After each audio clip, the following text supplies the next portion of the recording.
Good morning, everyone. Welcome to FreeSpace Now. I am your host, John Willis. I am the co-founder, and CEO of FreeSpace Social. And joining me today is the lovely Elise Pierotti, who is also co-founder of FreeSpace Social. We're starting this new podcast show for all of our FreeSpace users because we want to start introducing our users to who we work with on a daily basis here at FreeSpace, but we also want to introduce you to the influencers that are joining the platform, as well as news agencies and prominent figures that are finding out about our platform and are joining us. So welcome, Elise. Thank you for joining us today. How are you? Thank you, John. I'm great. I'm glad to get this started, get the free flow on FreeSpace Now, have some fun conversation. Nice. Well, yeah, this is going to be fun.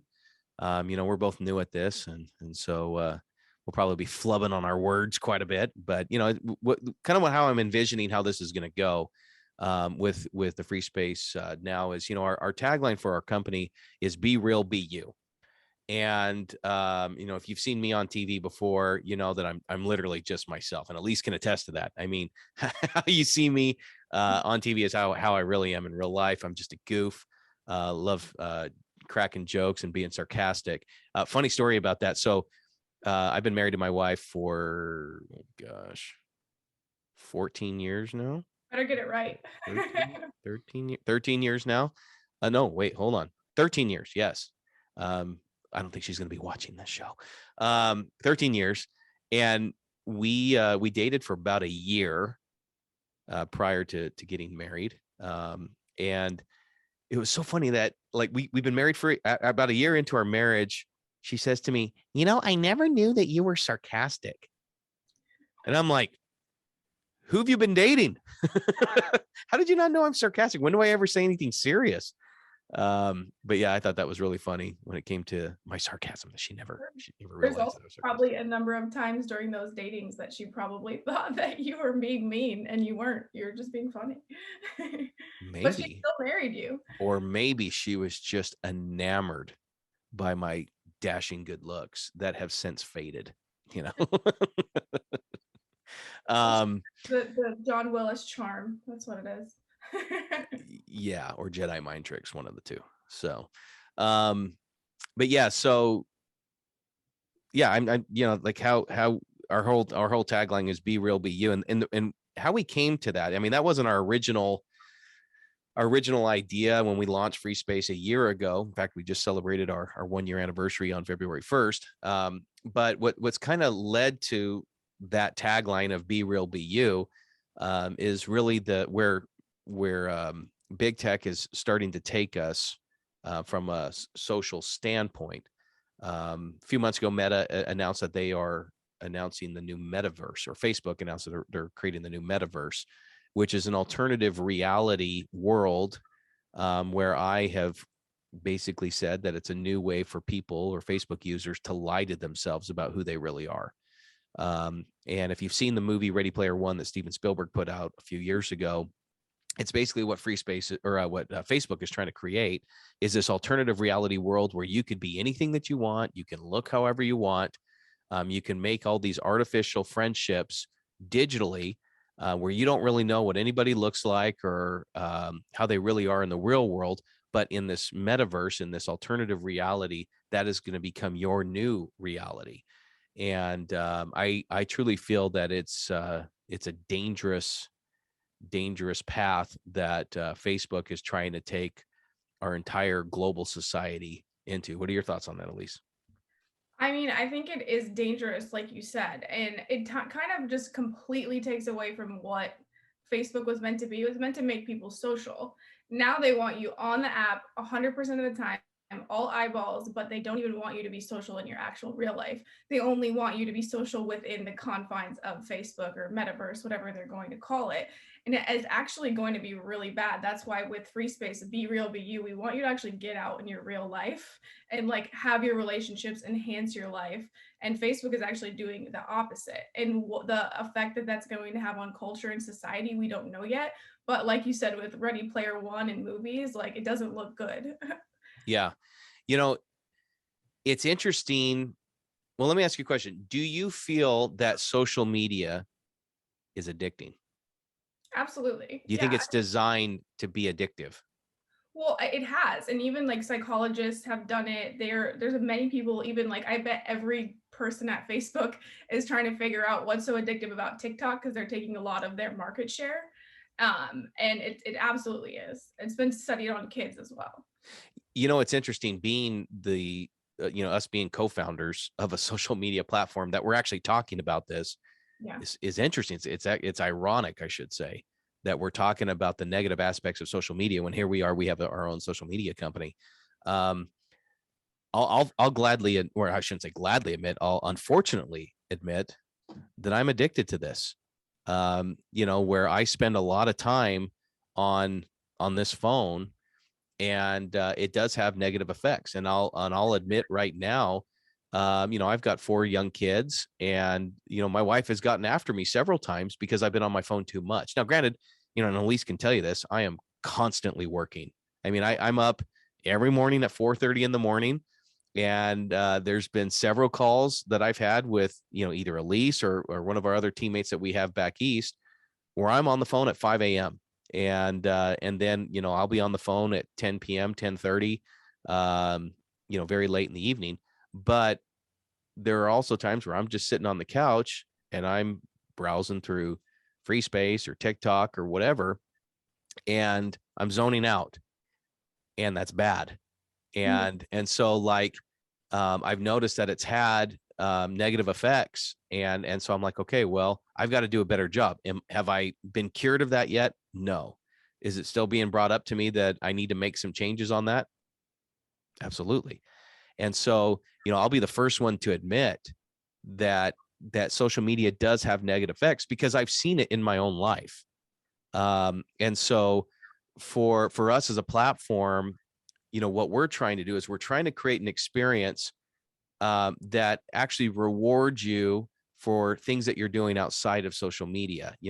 We want you to be active in your community. We want you to try to change the world or impact the world in positive ways.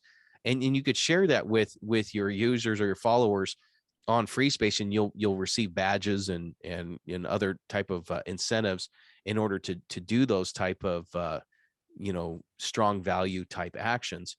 But in reality, as a platform, we don't want you glued to it 24/7. We want you to experience the world and the beauties of the world there is. In fact, I saw a meme the other day. It was it was just a picture of a New York Yankees game in the 90s. And if you've ever been to a baseball game, especially with the Yankees, I've never been to Yankee Stadium. I missed my opportunity. I really wanted to go to the old Yankee Stadium before they tore it down. The house that Babe Ruth built, but I never got that opportunity. And now they have the new stadium, and I couldn't care less to go there. But this picture showed Yankees fans in the 90s, and they are yelling at, I think it was Mike Piazza. They're just yelling at him, and they're all pointing at him.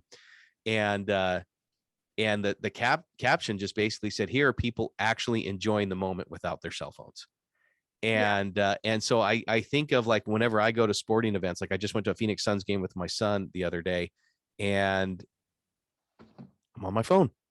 And, here you got Devin Booker had like a 38-point game, and I was on my phone working, and I look back and I'm like, gosh, dang it, I missed that opportunity, because here's my son, he's excited, and I have my stupid phone on. And so I'm like, oh, I gotta change that. So what do you think, as we are moving forward, as you see everything that's going on with big tech, at least where do you think that we kind of stand apart with FreeSpace, and what we could actually do as a platform to help people that are in situations like me that tend to spend more time on their phone rather than enjoying the moment? Yeah, Kind of a I think question. everybody, ever since iPhones have the camera, everything, you're almost experiencing life from a double-sided lens. You're taking a video of everything, photographing everything, but everything is right there in front of you. I think with FreeSpace, one of the things that, we're not trying to take over the world. We don't have like mass domination plans. Obviously, we want everyone on our platform. But the biggest thing that we want to do is just enhance people's lives. Like, we don't want to become another problem, like the social dilemma talked about. we want to be a solution. We want you to have a better life in terms of, you know, spending more time with your family, encouraging all that kind of stuff. So with our platform, like, we are not trying to make you addicted. We're not going to build these algorithms, these, you know, funnels that just kind of like takes you through the like cycle of impending doom, where they see, oh, this made you angry, this, you were on this post for a few minutes, let's show you more of that, you know, and really like kind of mess with your mental health. So what we want to do is we want you to see stuff that's like empowering, encouraging. Like, even many of our founders, that even Yaku and everyone, they work with like really great organizations. We want to do that and enhance communities. And even like some of our buttons and different things we worked with, we want you to get out there, like buy someone a coffee, do something nice, like share a joke, which you're the best at, John, like do something in real life that's exciting, like that really gets you out there and engaging with people. And I think what we've already done that with many of our users, and doing it on a broader scale this year, I'm really excited about. Yeah, absolutely.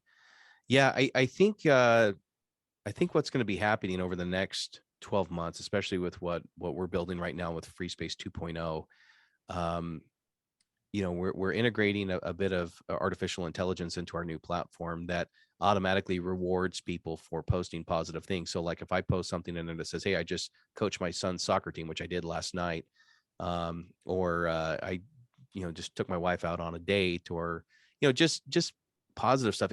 Our AI will be able to tell the context of the post, and then reward you for such, you know, if it's in a positive nature. And I think that's what the world needs more than anything. I mean, gosh, you read the news today and everything is just so daggum negative. You know, I've said this line several times on various shows that I've been on, but, you know, we live in a day and age where morality is considered immoral. Common sense is uncommon. And being kind to people is weird, you know? And so, you know, I think what we're trying to do at FreeSpace is we're just trying to make things normal again. The world that we live in, it's not normal. You know, that we're being conditioned to do things that I never thought that we would ever see our society be conditioned to do. I mean, all the mandates that we've been seeing, and I don't care where you guys stand on vaccines and mask mandates and such. I mean, I have my own opinion, you have your opinion, and I respect it. You know, my opinion is anytime the government tells you to do something and doesn't allow you to question or really look into it, you've got a problem. And so, and you know, we've seen how big tech and the government have united in controlling the narrative and controlling the message, and shutting down any outside opinions. That's a real problem, which leads me into you know, the first topic I want to get into, which is the Spotify Joe Rogan issue. You know, as many of you are aware, there was quite the tussle that happened between Spotify and Joe Rogan, and One Foot in the Grave Neil Young and Joni Mitchell, and I guess Graham Nash has now wanted his music removed from Spotify. And Barbara Streisand too, she just added today. Who did? Barbara Streisand wants her music off that everyone listens to. Joe Rogan, can you hear me? I feel like what they should do, and not to interrupt, is that they should take all the people that want their music off Spotify and make like a ballad of it and just torture people. I'm pretty sure that anybody that listens to those, you know, to those artists, or those that take their profile photos, you know, where they're kind of, you know, like the photos are kind of looking down and you only see like the top part of their head in their profile photo. You know, it's, yeah, I don't know. That's probably really mean and judgmental, but I'm probably right. The people that don't necessarily even know how to use any of these platforms are like, take it off to like and they probably wouldn't even know how to remove it themselves. Oh, this TikTok stuff is just crazy. Let's just take it off. Yeah. But yeah, so, you know, it's so funny here. Neil Young, you've got these former hippies that have completely flipped the narrative on what they used to stand for back in the 60s. I mean, they were all a bunch of communists back in the 60s, but even still, I mean, like the whole you know, stick it to the man type of mindset, and now they're like, oh, we have to censor, you know, yeah, stick it to them. We are 100% inside, you know, siding with Fauci and the government and all that. And why are they actually mad at Joe Rogan? What did Joe Rogan actually do to cause such an uproar. He interviewed one of the doctors is like, isn't he like one of the most published doctors in the United States? Yeah, Dr. Malone actually created mRNA. In the discussion about it, he's the one, like it's in vaccines that they're distributing currently. And he came out and he said, you're correct to have questions. And so Joe Rogan interviewed him and let's have a conversation about this. So tell me what's wrong there. The man that created it can't be interviewed about his medicine, his product that he made, and warnings, because he actually made it. Like, that's like the fact that a fact checker can come in or quote unquote say they're sharing misinformation, that in and of itself is misinformation, because they actually don't know what they're talking about. They're not a doctor. They don't have any qualifications for that. It's just a dissent of opinion. It's against Twitter's terms of service. Yeah. Well, even about a month ago, Facebook even came out and said that their fact checking is really just their opinion. Yeah. You have Snopes and some of these other groups that I've actually been victims of. That's why I call myself a victim when I get fact checked, because a joke that I made is fact checked. I mean, who freaking fact checks memes? I don't know. I actually got a 30-day ban on Facebook because of a meme, and it was because it was false information. Yeah, it's called sarcasm. I actually started putting a caption on my memes that said, attention fact checkers, this is a joke, but it's just so ridiculous. But, this whole Spotify thing, Joe Rogan made a statement about it the other day where he welcomed the warning label that Spotify was going to put out there. Was I disappointed in his comments? Kinda. I thought he would stick up for himself a little bit more, but then I remember how much Spotify is paying him. It wasn't like $100 million plus contract that he has with Spotify, but yeah, it's a lot. I've actually been surprised how Joe Rogan hasn't spoken out more, because Spotify has actually deleted several of his episodes, of his more controversial episodes. And why is he so popular? Why is he the number one podcaster right now? Why does he have bigger numbers than Howard Stern, who has traditionally been, as he calls himself, the king of all media? Why are his numbers so much better?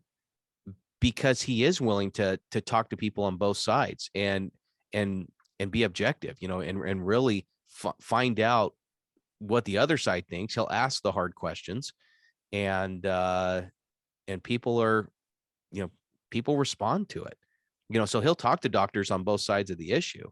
But there's a certain crowd in our society that doesn't like opposing opinions. It's their opinion, it's their way or the highway. And that type of mindset, in my opinion, is not American. Yeah. We're not supposed to, we were not created by God to be of one single mindset. God did not create us to be a collective hive. Yeah. He created us to be individuals, to have our own feelings, thoughts, fears. He did not create us to be this, like a beehive where everyone is just the same. We're all supposed to go out there, do our work. Like, he didn't create us to be like North Koreans, where we're just supposed to go work in the salt mines all day and then pray to the dear leader at the end of the day. Right. Yeah. So, I think that's kind of the mindset that's trying to be instilled in our society right now, is that if you aren't that worker bee, if you aren't the salt mine worker bee in North Korea, you're out of line. Am I wrong on that, or? You're not wrong, and it actually leads into, like, it's a mental weakness, and weak people are harder to control. So, like, if you get people that don't have proper information, that don't hear views from all sides, that aren't well educated, that don't ask questions and have conversation, then you have people that are very easy to believe you, right? Like, radicalize you, or just fall in line and say, oh yes, government, please, like, help me with my life, because if you don't have all the proper information, or like different things, you don't know how to make decisions. Like, if you don't have a smart way of taking in information and then executing it in your own life, the government saying, oh, do this, do that, take this, you're like, oh sure, yeah, that's perfect. Yeah. And that's the dream world for them. And that's kind of where I think Twitter and other, big tech platforms are kind of doing like this mass test, where they want to see if they can get you to fall in line. And it's like, I kind of talked about this on a podcast last week, that when you put up a post on Twitter or say Facebook, I think Twitter's the one that does this the most, and they don't like it, they'll ban you out of your account. but they'll actually say, hey, you can get back into your account if you personally delete this post. So psychologically, you're like, okay, so I have to actually delete this post, even though I don't agree with deleting it, to keep my account. So they're conditioning you to not say specific things. And then that's going to trickle into everyday life. So you're like, oh, I'm not going to have that conversation. It's controversial. Let's not talk about that. So then little by little, these important conversations aren't happening and you're self-censoring yourself in everyday life. And I think that's the goal. Do you think if Facebook or Twitter actually posted their warning labels to you with audio with a German accent, it would make a heck of a lot more sense of what they're doing? We have found that you have violated our community standards, and if you continue to do it, we will report you to the Fuhrer. I mean, that's pretty much it, isn't it? It is.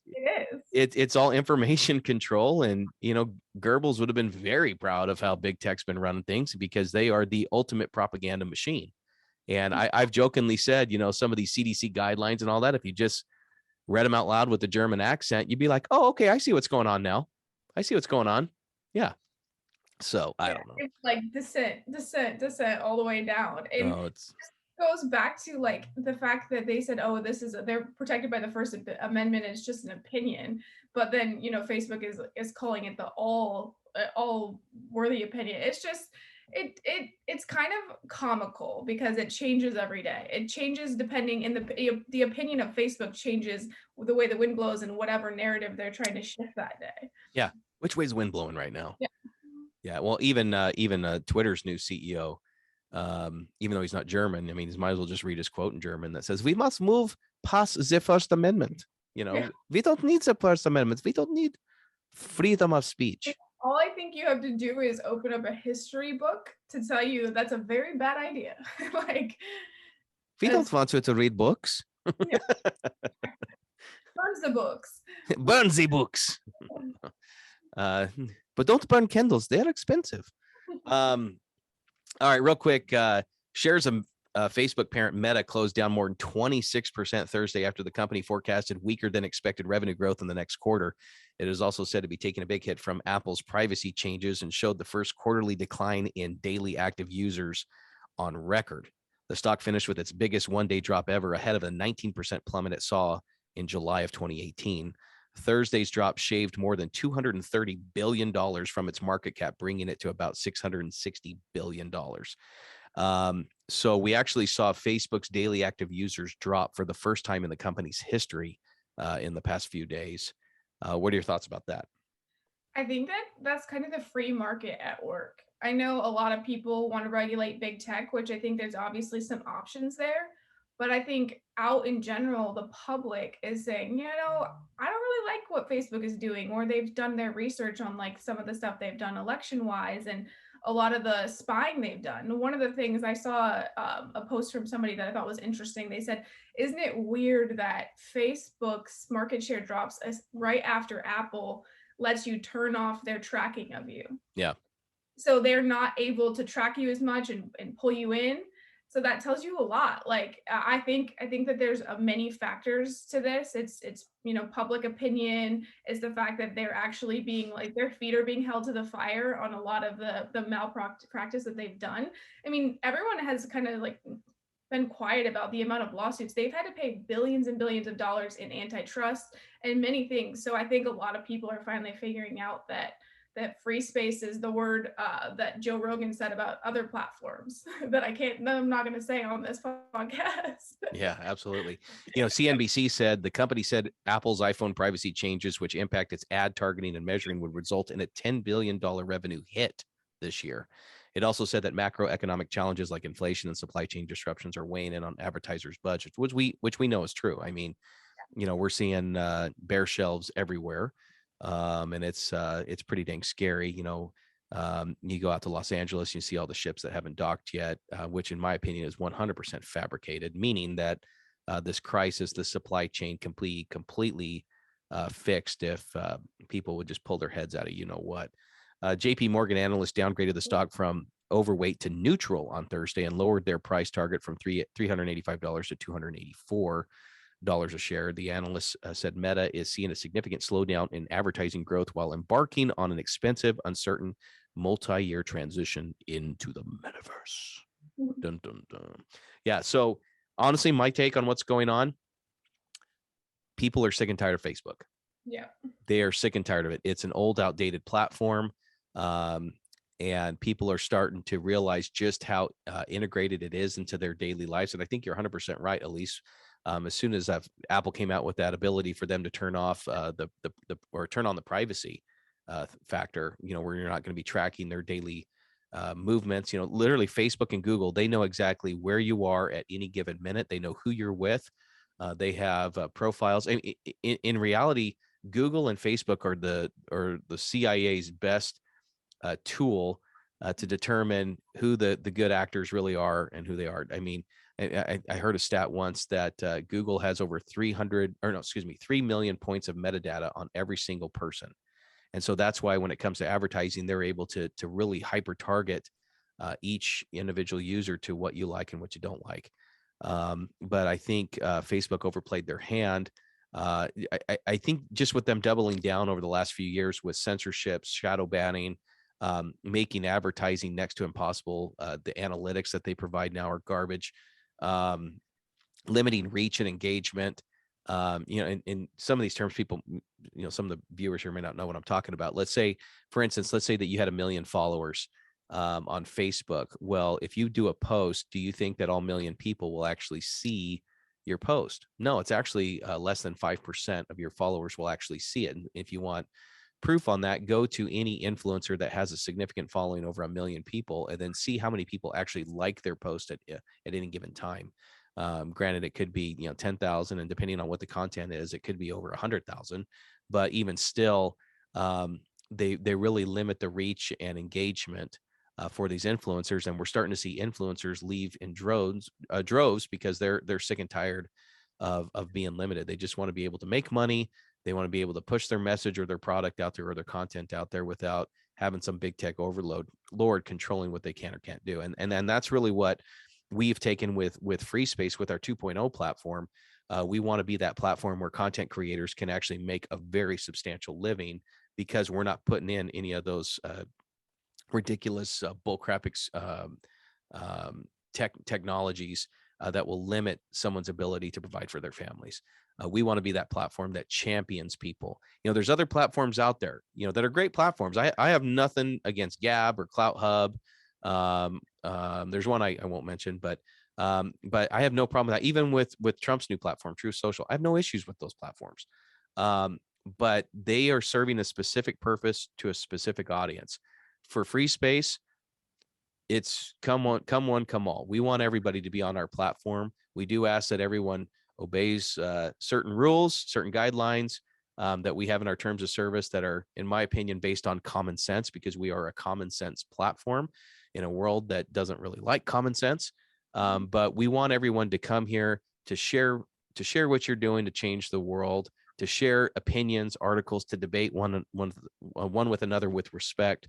But also to make a living, build your business on FreeSpace, do what you can to make a good living, to provide for your family, to set yourself up for a very good retirement. We champion the success of an individual. So, but we're really excited with what's going to be happening here in the next few months as we release our 2.0 version. We also have some pretty big announcements of partnerships that we're putting together right now, of some of the new verticals that we're going to be launching as a company. But it's going to be very, very exciting and very unique to our platform that you won't see any other platform do. But we hope you guys stay tuned, and I hope you enjoyed our show today. Elise is always great to have on on a Zoom call or phone call or in person. She's one of my favorite people on the planet, and she has a very fancy wedding coming up this summer. So she's been, waiting for, even though they got married before, but, or earlier, but COVID kind of ruined the whole magic of it. So weren't you planning like a Little Mermaid wedding where you're going to have a big clipper ship and a short little dude dressed like the Pope, and then Ursula comes and messes it all up? Or Yeah, no, I was something even more than that, and then COVID comes in and ruins it. We were going to get married in Jamaica, actually. We were going to have on a very Yaman, like party fiesta, and then that was canceled. They actually shut down that resort, so we've had to reschedule like 3 times. So I think now, and John, and my husband is actually telling me like, you gotta chill, because I'm very extra. I love all this stuff. Having all this time to like brainstorm and add different things. Oh, let's do this, let's do that. Has been fun. So just wait till you see it. So my question is once you guys have your wedding this summer, where will your wedding be the following summer? Maybe we just like start a new trend where you just like every year you throw a party for your, like, it's another wedding, like, different side of your relationship. Let's go. We're trying something new. We're going to do annual weddings. And now, forget anniversary. We're going to do annual wedding. I guarantee John is in the background like, no, that's a terrible idea. Don't do that. That's funny. Anyways, all right. Well, Elise, thank you so much for being on today. And folks, thanks for watching. I hope you really enjoy with what we got coming for you. We got a lot of great things happening. But make sure you tell all your friends and family about FreeSpace and invite them to join the platform, join communities. I want you guys to create groups. Have your church create a group on FreeSpace. We more than welcome churches on here. But hope you guys stay tuned and hope you enjoyed this episode today. We got many more for you coming up soon. So this is what do we call this now? FreeSpace Now? FreeSpace Now. And yeah, free. And if you guys don't like that title, mention it in the comments below and give us something else. We're very amenable right now. So, yeah. But anyways, thank you, folks. And I hope you have a great weekend. Talk soon.